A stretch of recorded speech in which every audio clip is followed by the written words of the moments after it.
Shalom kekasih Kristus, bagaimana kabarnya hari ini? Doa dan harapan saya kita semua tetap ada dalam pertolongan dan perlindungan Tuhan senantiasa. Sudahkah kita menjadi pribadi yang dapat memberi pengaruh yang baik bagi sekitar? Para pendengar renungan melekat dalam Tuhan, untuk menjadi pribadi yang berpengaruh bagi sekitar, mari bangun dasar rohani kita dengan benar. Mari kita berdoa. Bapa Surgawi, hari ini kami bersuka cita karena hari ini kembali kami mendengarkan kebenaran firman-Mu. Berbicaralah Tuhan melalui renungan ini, agar apa yang disampaikan lewat hamba-Mu menjadi rema bagi kami, bahkan memotivasi dan memberikan inspirasi dalam kami mengiring Engkau Tuhan. Kami mau menyiapkan hati dan pikiran kami untuk kebenaran firman-Mu. Biarlah firman yang disampaikan kami siapkan di tanah hati kami yang baik. Terima kasih Tuhan Yesus. Ini doa dan permohonan kami. Dalam nama Tuhan Yesus kami berdoa. Amin. Melekat dalam Tuhan bertema membangun dasar dengan benar. Firman Tuhan terdapat dalam 1 Korintus 3 ayat 10b. Demikian firman-Nya. Tetapi tiap-tiap orang harus memperhatikan bagaimana ia harus membangun di atasnya.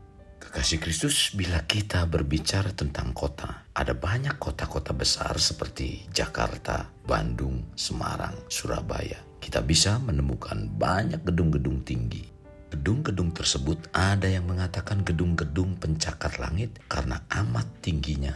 Sebelum membangun gedung-gedung yang tinggi, tentunya ada penentu bangunan yang mampu membuat gedung dapat berdiri sangat tinggi menjulang ke langit, yaitu bangunan dasar atau fondasi yang kokoh dan sangat dalam. Walaupun dasar bangunan tersebut tidak kelihatan, tetapi justru itu merupakan bagian yang terpenting dari sebuah bangunan. Waktu untuk membangun fondasi lebih lama dan sulit daripada membangun bangunan di atasnya. Yang menentukan kekuatan satu bangunan adalah dasar atau fondasinya, bukan tubuh bangunan yang kelihatan. Bila dasar satu bangunan tidak kuat, maka suatu saat bila ada gempa atau goncangan, bangunan tersebut akan mengalami kerusakan atau keruntuhan. Seberapa dalam yang dibangun menentukan seberapa tinggi bangunan yang didirikan di atasnya.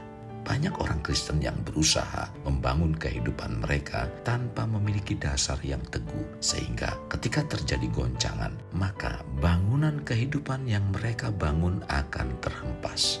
Jangan biarkan kehidupan kita sebagai jemaat Tuhan hanya memfokuskan diri terhadap aktivitas semata, yaitu dengan aktif beribadah, pelayanan, dan persekutuan kecil, atau fokus pada pertumbuhan hal-hal duniawi tanpa terlebih dahulu membangun dasar yang kuat dalam pengenalan akan Tuhan. Kekasih, aktivitas yang kita lakukan bukan berarti mengasihi Tuhan, tetapi Tuhan ingin bukanlah aktivitas dalam pelayanan semata, melainkan Tuhan menginginkan kita terlebih dahulu untuk mengenalnya dengan intim, dan itu sebagai dasar dari kerohanian kita sebelum hidup yang kita jalani memberi pengaruh bagi sekitar. Dari mengenal Tuhan, kita akan memiliki keintiman. Dari keintiman ini akan lahir perasaan mengasihi. Dari mengasihi ini akan lahir mau mengambil suatu sikap sebuah pelayanan. Dan sikap pelayanan seperti ini adalah sikap yang lahir dari kasih, bukan pelayanan yang untuk dinilai atau dilihat orang. Jadi, mulailah dengan membangun dasar yang benar, agar apa yang kita bangun di atasnya menjadi kuat dan benar.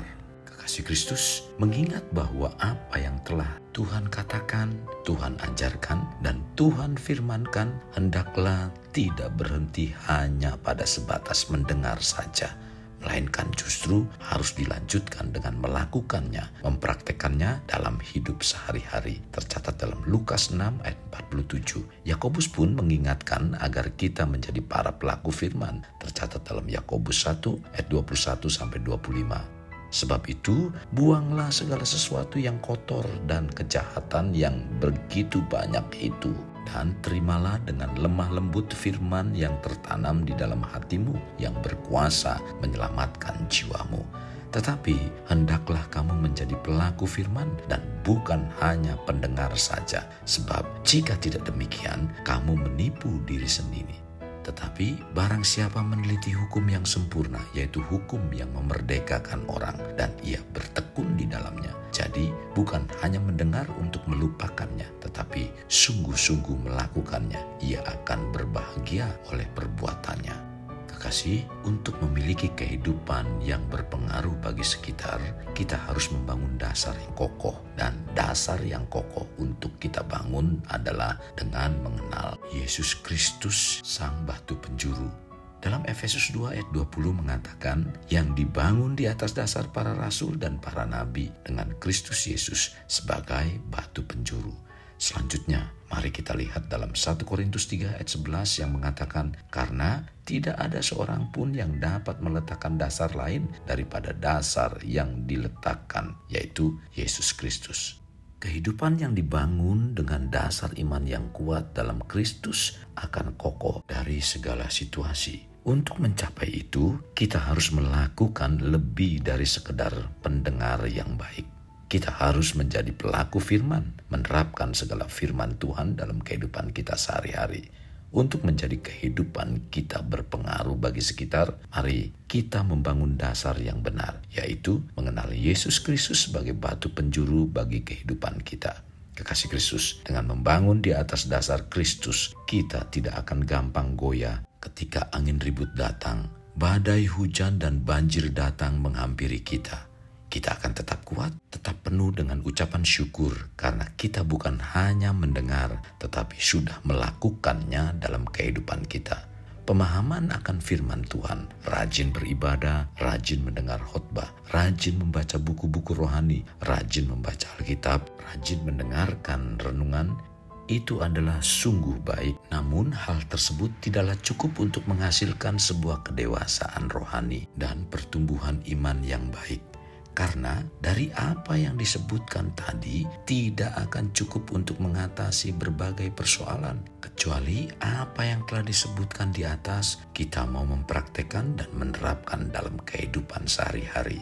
Hidup yang kita jalani bukanlah ditentukan oleh pengalaman, kekayaan, pendidikan, status, dan sebagainya. Melainkan bagaimana di atasnya kita membangun dasar yang benar. Karena orang yang memiliki dasar yang benar, maka kehidupannya akan kuat saat menghadapi tantangan. Tetapi orang yang tidak memiliki dasar yang benar, kehidupannya akan roboh saat badai datang. Tercatat dalam Matius 7 ayat 27. Kemudian turunlah hujan dan datanglah banjir, lalu angin melanda rumah itu sehingga rubuhlah rumah itu dan hebatlah kerusakannya. Mari kita bangun dasar yang benar dalam hidup kita agar hidup kerohanian kita menjadi kokoh. Jadilah orang yang bijaksana membangun rumah kehidupannya di atas dasar yang benar. Kekasih Kristus, mari kita alami terobosan hidup untuk mengalaminya. Mulailah dengan mengenal prinsip-prinsip kerajaan Allah serta menjadi warga kerajaan. Mari kita berdoa. Tuhan, terima kasih buat firman Tuhan hari ini. Sungguh sangat memberkati kehidupan kami. Kami diajar untuk membangun dasar yang benar dalam kehidupan kami. Karena dengan membangun dasar yang benar, kami dapat membangun di atasnya. Tuhan Yesus, pimpin kami supaya apapun yang kami terima dalam kehidupan ini, kami letakkan di atas dasar yaitu Kristus Yesus. Karena Yesuslah yang telah membeli dan menebus kehidupan kami. Jadi kami adalah milik Kristus. Maka semua yang ada di dalam kehidupan kami, apa yang kami terima sesungguhnya milik Kristus. Maka pimpin kami, semua yang ada dalam kehidupan kami, hendaknya kami letakkan di atas dasar Kristus Yesus. Tuhan, terima kasih buat hari ini di mana Engkau telah menyadarkan kami yang selama ini kami salah meletakkan dasar itu. Tuhan, ampuni segala dosa dan pelanggaran kami. Terima kasih Tuhan Yesus. Ini doa dan permohonan kami. Dalam nama Tuhan Yesus kami berdoa. Amin. Kasih Kristus, mari kita akhiri dengan mengedahkan kedua tangan kita. Terimalah anugerah berkat dari Allah Bapa, kasih sayang daripada Yesus Kristus dan persekutuan dengan Roh Kudus yang mencurahkan berkat secara rohani, berkat secara jasmani dan berkat secara ekonomi, di mana berkat Abraham, berkat Ishak, berkat Yakub dicurahkan dan dilimpahkan dari saat sekarang sampai Maranatha tiba dalam nama Tuhan Yesus. Amin. Sampai jumpa di renungan berikutnya. Tuhan Yesus memberkati. Jangan lupa like, share, dan subscribe.